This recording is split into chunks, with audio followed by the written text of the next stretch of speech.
नुसल्ली व नुसल्लिमु अला रसूलिहिल करीम, अम्मा बाद, आऊज़ु बिल्लाहि मिनश शैतानिर रजीम, बिस्मिल्लाहिर रहमानिर रहीम।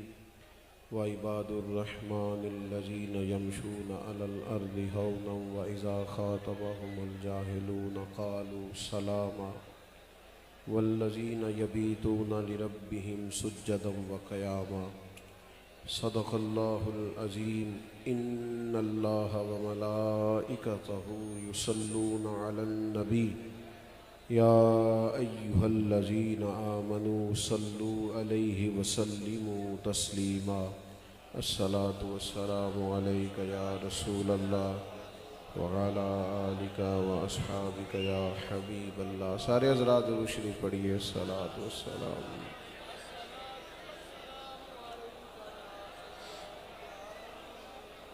हम्दो सलात के बाद इंतहाई इज़्ज़त व तकरीम के लायक बुज़ुर्गों, काबिल सद एहतराम भाइयों और दोस्तों, जैसा कि साहिबज़ादा अबू बकर साहब ने तारुफ़ कराया, स्टेज पर उलमा की, मशाइख की एक बड़ी तादाद जलवा फिराज है। हज़रत शेखुल हदीस रहमतुल्लाह ताला अलैह के उर्स पाक की मुक़द्दस तक़रीबात हैं। भाई आप बैठ जाएं, बैठ जाएं जी, तशरीफ़ रखिए, बैठ जाएं जी, जल्दी से बैठ जाएं जी, इतनी देर ना लगाएं, आप मेहरबानी करें। आप भी बैठ जाएं, तशरीफ़ रखें, बस ये अब खामोशी इख्तियार करें। नहीं आप नहीं बिठाएं जी, इंशाल्लाह मेरी बात मानिए। मेरे भाई आप तवज्जो रखें, आप लोग अगर ज़्यादा बातें करेंगे तो जाहिर है गुफ्तगू ज़्यादा हो नहीं सकेगी। ज़्यादातर लोग वैसे खामोश हैं, सुनने के लिए आए हैं, चंद एक दोस्तों की वजह से मुश्किल बनती है। बस ठीक है जी, मोहब्बत से, प्यार से जी, प्यार से, अल्लाह जज़ाए खैर दे जी आप। अज़ीज़ दोस्तों, चूँकि बुज़ुर्गों का उर्स पाक है, मशाइख जो होते हैं, बुज़ुर्ग जो होते हैं, उनसे हम सीखते हैं। उनकी ज़िंदगियाँ बड़ी खूबसूरत होती हैं, माना खेज़ होती हैं। इज़्तिराब का दौर है, बेचैनी का दौर है, बेकरारी है, ज़हनी इंतशार, फ़िक्री इफ्तिराक, शिकवा ही शिकवा, ग़ीबत ही ग़ीबत, हर जगह मायूसी की ख़बरें। इस दौर के बाज़ खूबसूरत उन्वान भी हमें धुंधले धुंधले से नज़र आने लगे हैं। ऐसे ज़माने में अपने बुज़ुर्गों के, अपने असलाफ़ की बातों को याद करना, याद रखना, उससे खुशबू लेके अपने आप को ताज़ा दम करना और फिर अपने सफ़र को तेज़ कर लेना, ये बड़ा ज़्यादा ज़रूरी है। आप और मैं जिस जगह मौजूद हैं, ये हज़रत मुहद्दिस आज़म पाकिस्तान रहमतुल्लाह ताला अलैह के फैज़ान का ख़ूबसूरत अमीन इदारा है। कभी कभी उनकी ज़िंदगी के बारे में सोचता हूँ तो फिर इसी बात पर ख़ामोश हो जाता हूँ कि जिन लोगों की अल्लाह की रहमत तायीद करती है, वो लोग इसी तरह बड़े बड़े कारनामे सर अंजाम देते हैं और मुख्तसर वक्त में इतने इतने बड़े मराकज़, इतने ज़्यादा शागिर्द, इतने ज़्यादा खुलफा और फिर बाअमल, बावकार और वज़ादार लोग आपने छोड़े। कुरान मजीद फ़ुरक़ान हमीद की जो आया करीमा मैंने तिलावत की है, उसके अंदर भी अल्लाह ताला ने अपने बंदों का तरीक़ा बयान किया है कि जो रहमान के बंदे होते हैं उनका तर्ज़ ज़िंदगी क्या होता है। फरमाया व इबादुर रहमानिल्लज़ीना यमशूना अलल अर्दि हौना। रहमान के बंदे ज़मीन पर आहिस्तगी से चलते हैं, वज़ादार लोग होते हैं, उनमें ठहराव होता है, उनकी तबीयत से, उनके मिजाज से कहीं कोई शोखी झलकती दिखाई नहीं देती। उन्हें खुद से बनना नहीं पड़ता, संवरना नहीं पड़ता, दिखाना नहीं पड़ता, कोई खुशामदी रखने नहीं पड़ते, वज़ादार लोग होते हैं।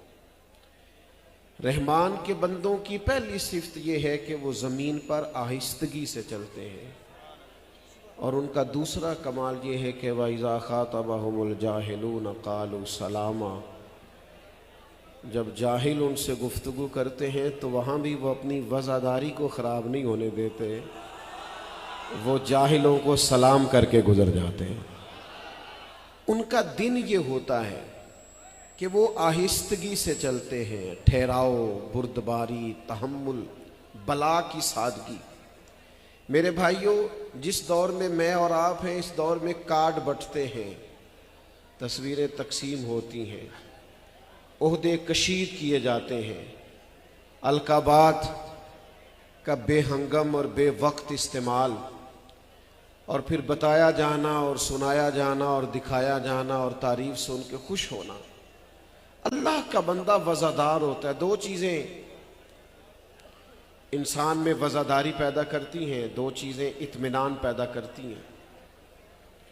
आरिफ रूमी फरमाते हैं, एक तो जो लोग दौलतमंद हो जाते हैं वो बड़े मुतमईन हो जाते हैं, उनका ख्याल होता है ये दुनियावी तौर पर कि अल्हम्दुलिल्लाह पैसे मौजूद हैं, अगर किसी वक्त भी कोई ज़रूरत पड़ी तो हम कोई भी काम सर अंजाम दे लेंगे। और फरमाते हैं दूसरा वो लोग बड़े मुतमईन होते हैं जो साहिब इल्म होते हैं। इल्म ना बंदे में ठहराव सा पैदा कर देता है, उसकी तबीयत में सुकून सा आ जाता है।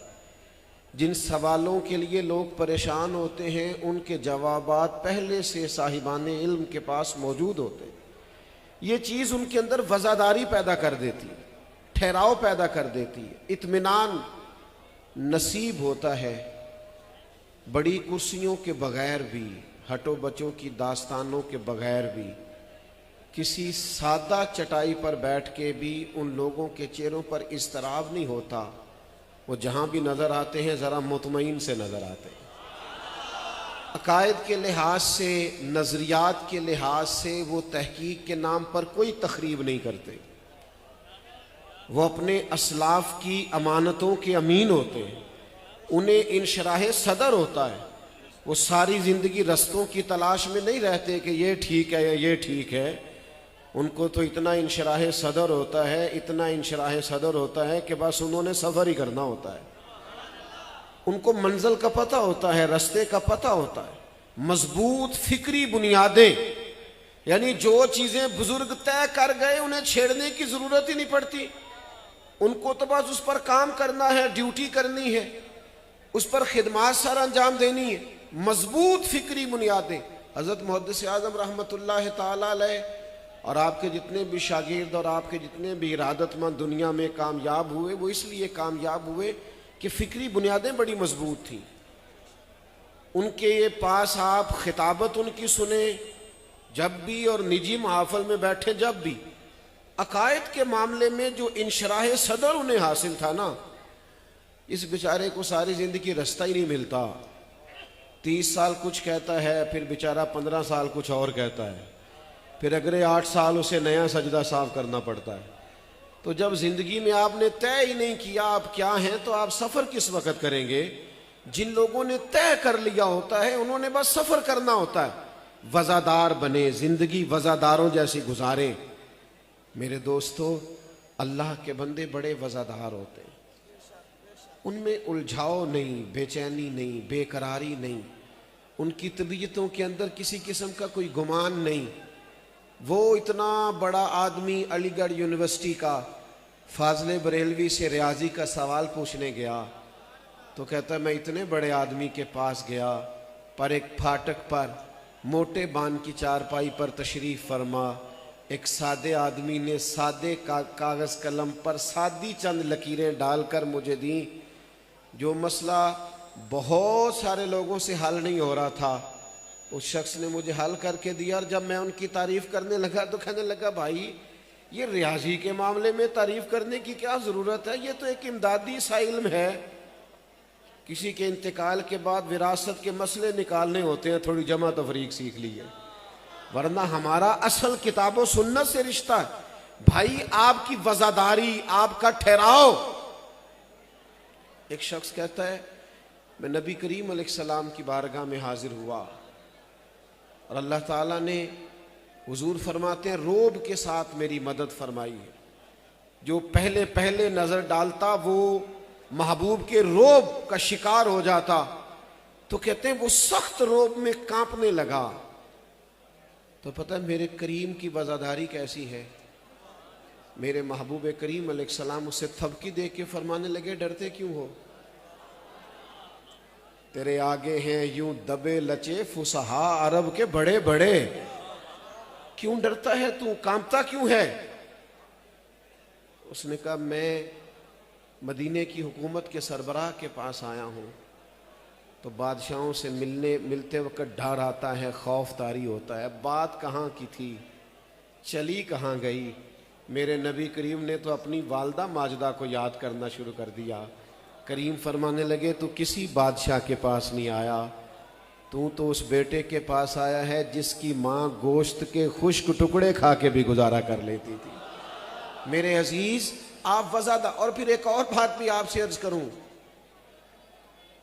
वज़ादारी कपड़ों से नहीं होती, रोब कपड़ों का नहीं होता, रोब आपकी गाड़ियों का नहीं होता, रोब आपके साथ आने जाने वाले हिफाजती दस्तों का नहीं होता। रोब हमेशा किरदार का होता है।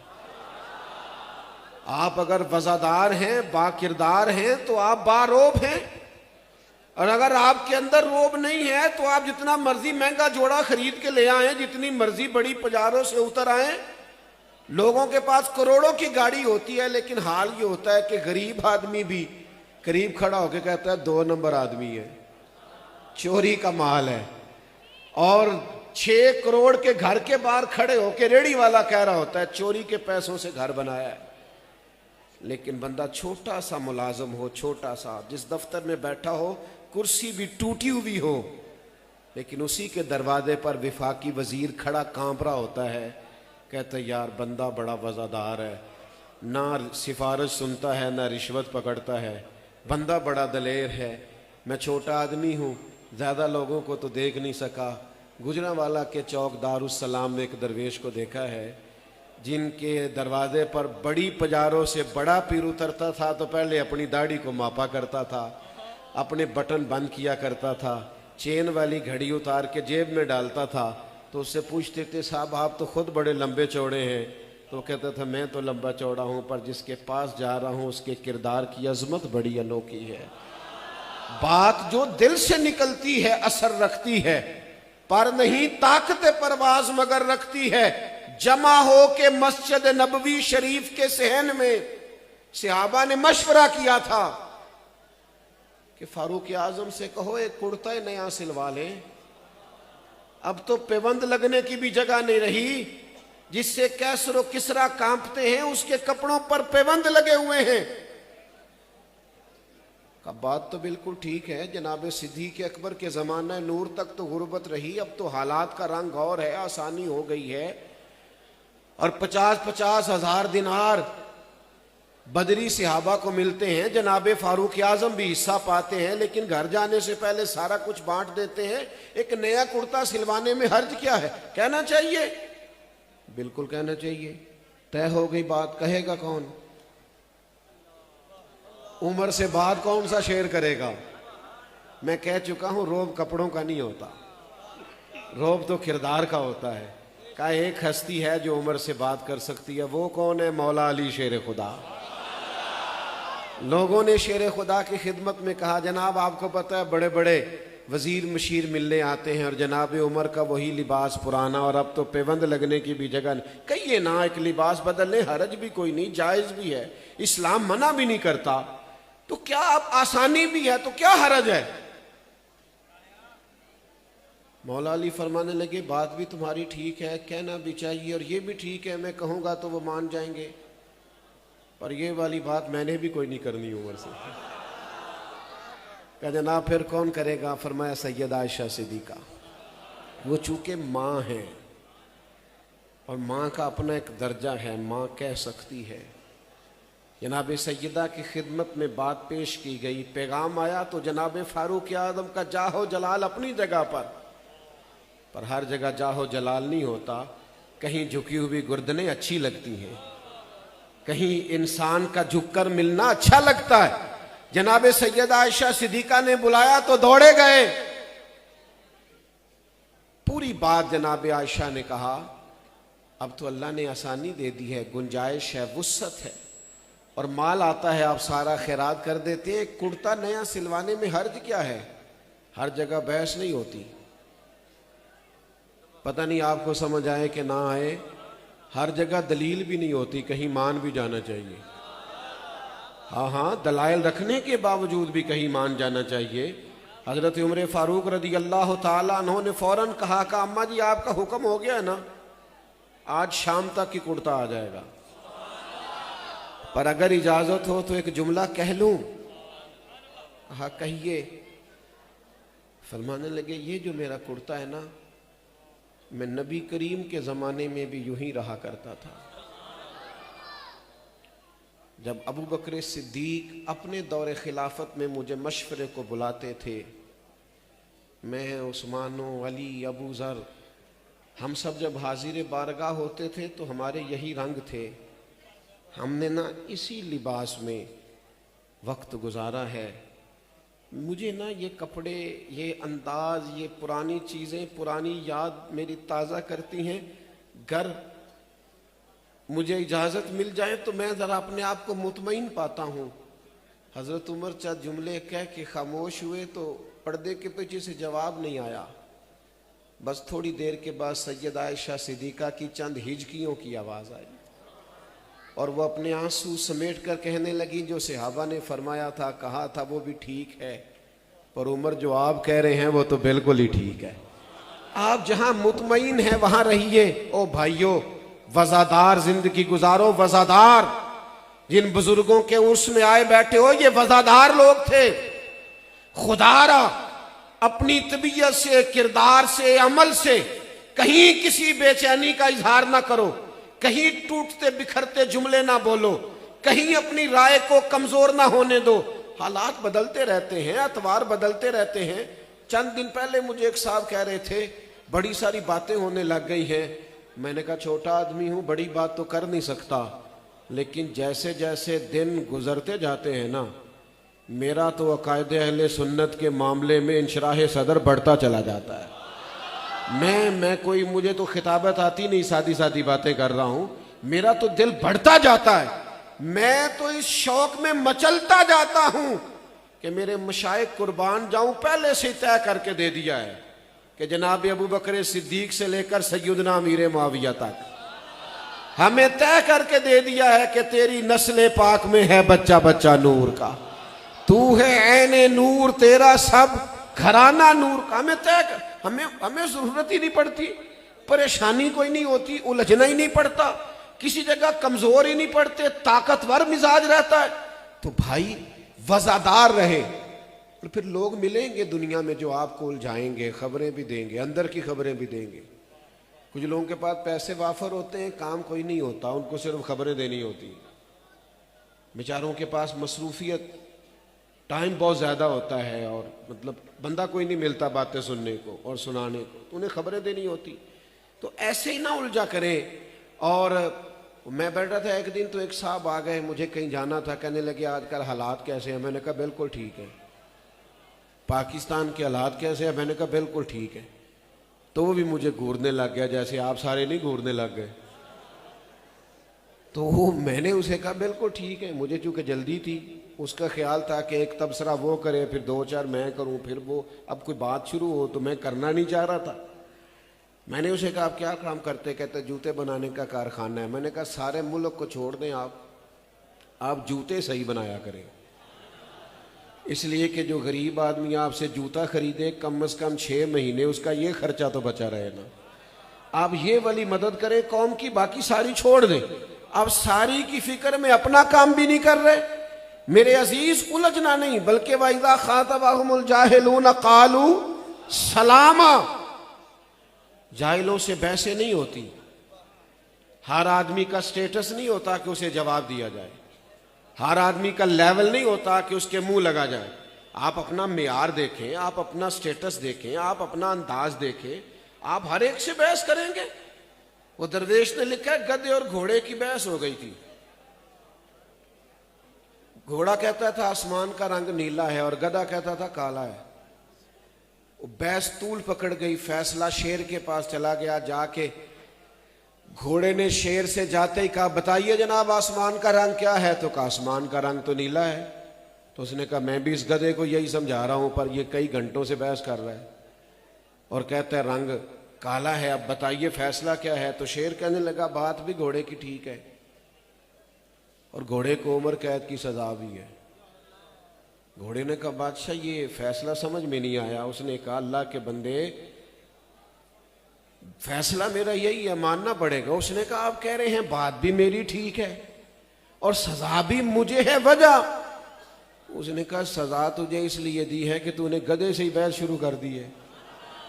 तुझे समझ नहीं आती, वो गधा है, गधों से बहस नहीं होती, तुम गधे से बहस कर रहे हो।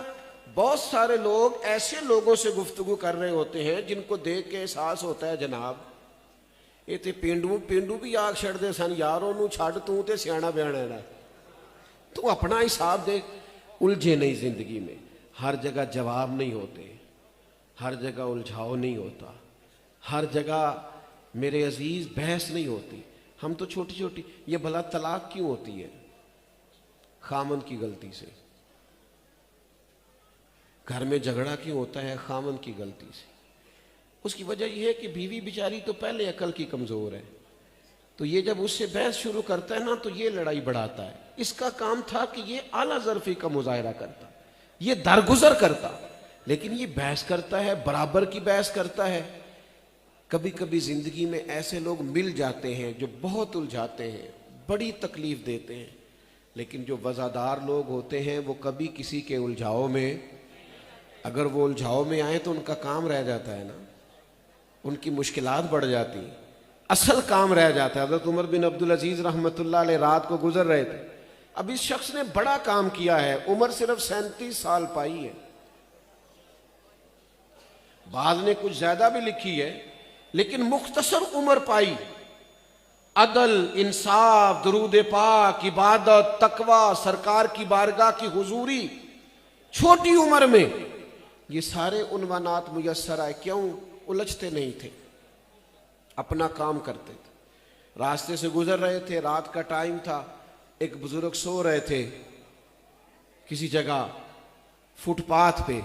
तो उमर बिन अब्दुल अजीज गुजरे तो रात का टाइम है और सड़क पे बाबा जी सो रहे हैं, तो पैर पे पैर आ गया। तो अचानक टक्कर हो जाए तो क्या कहते हैं लोग?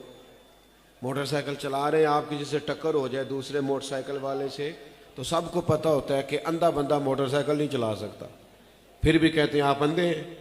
भाई अंधा होता तो मोटरसाइकिल तो ना चलाता, से नजर आता है। तो पैर पे पैर आया तो बाबा जी उठे और फौरन कहने लगे अंधे हैं आप? बादशाह भी हैं, दरवेश भी हैं, 7 सिपाही भी हैं, बड़ी सख्त बात कर दी, अंधे? तो हज़रत उमर बिन अब्दुल अजीज इतनी सख्त बात के जवाब में भी मुस्कुरा दिए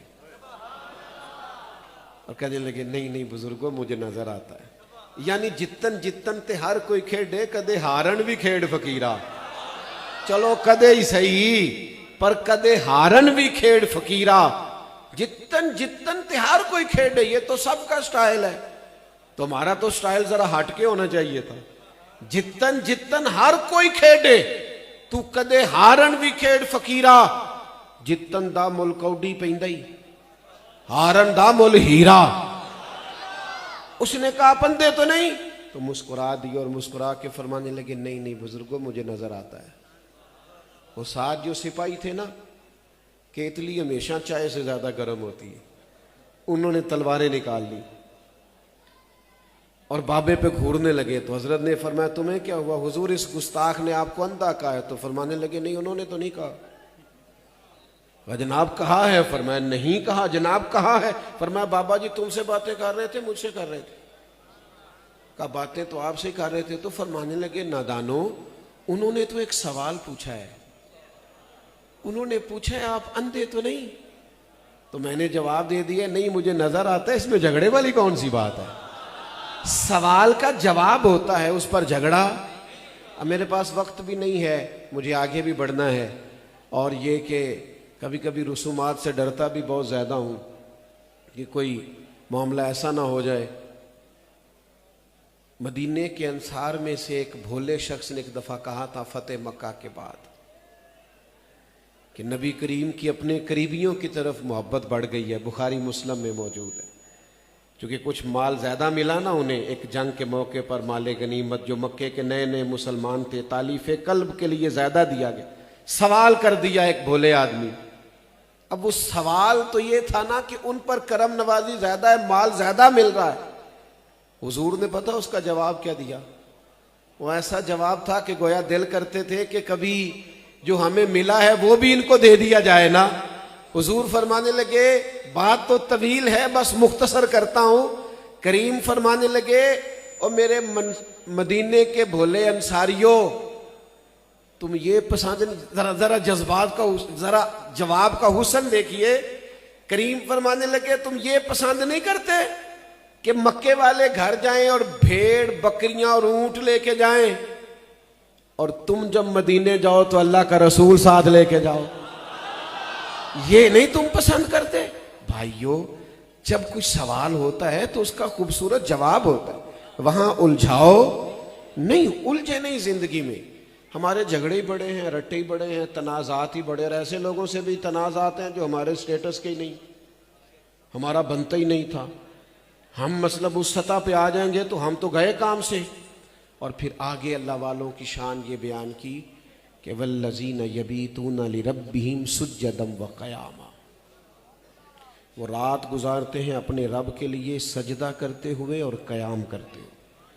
दिन वज़ादारी से गुजारते हैं, उलझे बगैर गुजारते हैं, और रात गुजारते हैं इबादत में।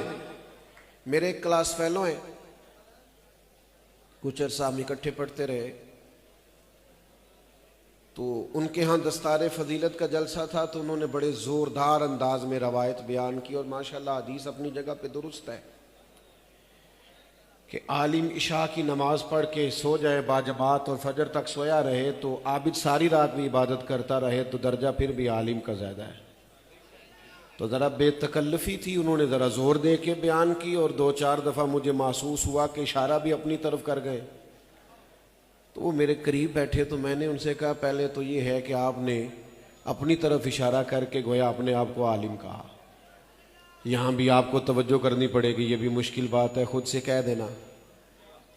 और फिर दूसरी मेरी गुजारिश ये है कि ये हदीस कि आलिम सारी रात सोया रहे और आबिद सारी रात इबादत करता रहे, ये हदीस बिल्कुल दुरुस्त है। पर एक तालिब इल्म का सवाल है कि ये हदीस इमाम आज़म को भी तो आती थी ना, और उनसे बड़ा आलिम भी कोई नहीं। गौसे आज़म को भी तो आती थी, उनसे बड़ा आलिम भी कोई नहीं। और मशगूलियत भी इतनी ज्यादा है कि हर वक्त नफल में है। गौसे आजम सुबह फिक का दर्स दे रहे हैं, जोहर के बाद हदीस पाक बयान कर रहे हैं, असर के बाद तफसीर है, और दरमियान में असबाक तलबा को पढ़ा रहे हैं, रात को 70-70 हज़ार के मजमे से खिताब कर रहे हैं, लोगों की बातें सुन रहे हैं, जवाब दे रहे हैं, तसल्ली, हर वक्त नफल में है। पर फिर भी मखलूक सारी जाके सो जाती है, और बगदाद के मुर्शद मुसल्ला बिछा लेते, और फिर थोड़ी देर नहीं सारी रात ही नफल होते। ये जो इबादत होती है ना, ये रूह को मजबूत करती है।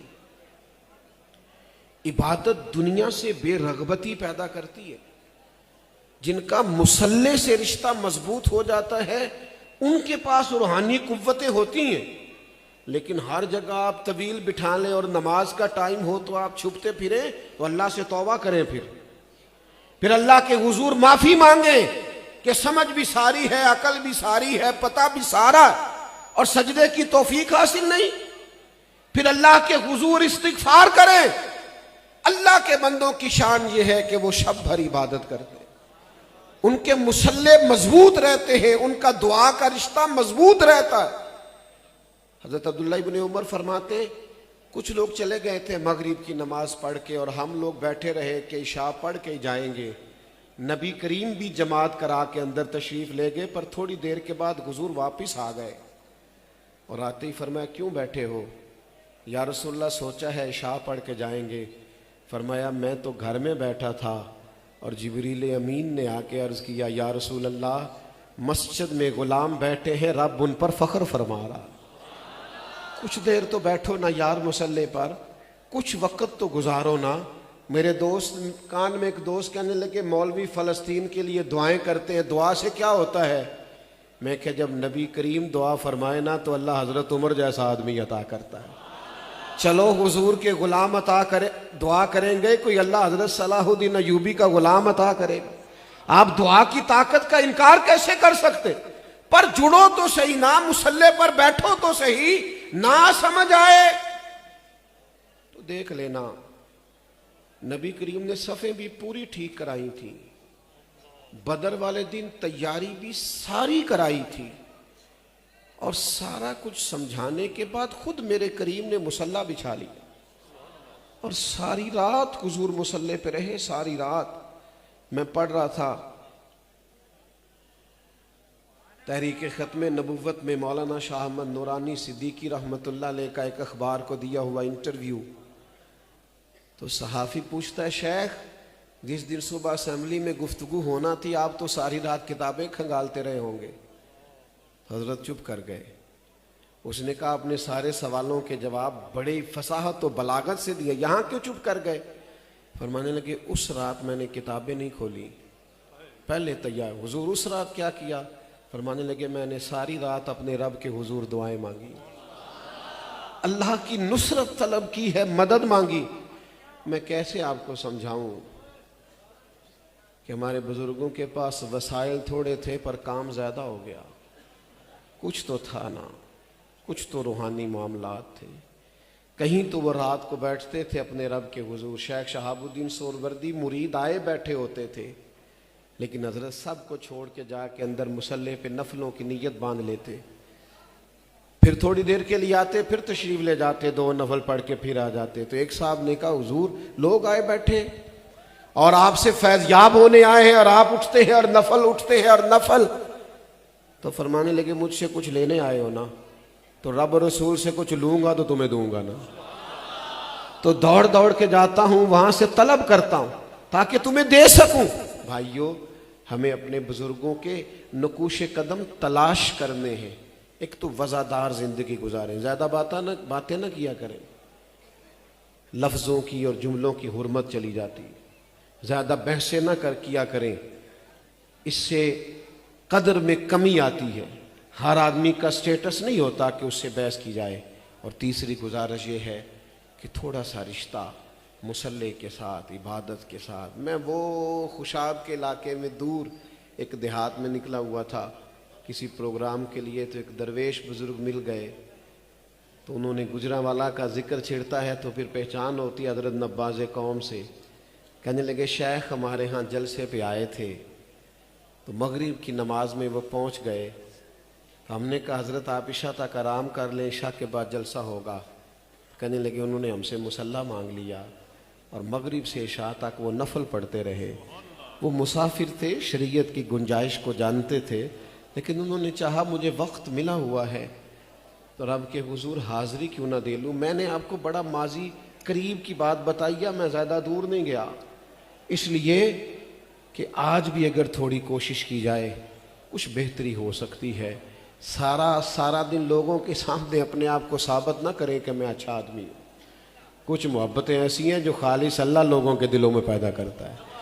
उसके लिए लोगों के सामने सफाइयाँ देने से बेहतर है अपने रब के हुजूर हाज़िरियाँ दी जाएँ, उस तरफ तवज्जो दी जाए। इन तलबा को देख कर, इदारे को देख कर, और जो कुछ यहाँ इदारे के बारे में कहा गया उसको देख कर हज़रत शेखुल हदीस रहमतुल्लाह अलैह का फैज़ान नज़र आया। दिल की गहराइयों से दुआ करता हूँ अल्लाह ताला इदारे को हमेशा शाद व आबाद फरमाए और ये काम हमेशा खैर का यहाँ होता रहे। जो गुफ्तगू मैंने की है अल्लाह कबूल फरमाए, और कहीं भूल गया हूँ तो अल्लाह ताला मुझसे दरगुज़र फरमाए। वमा अलैना इल्लल बलाग।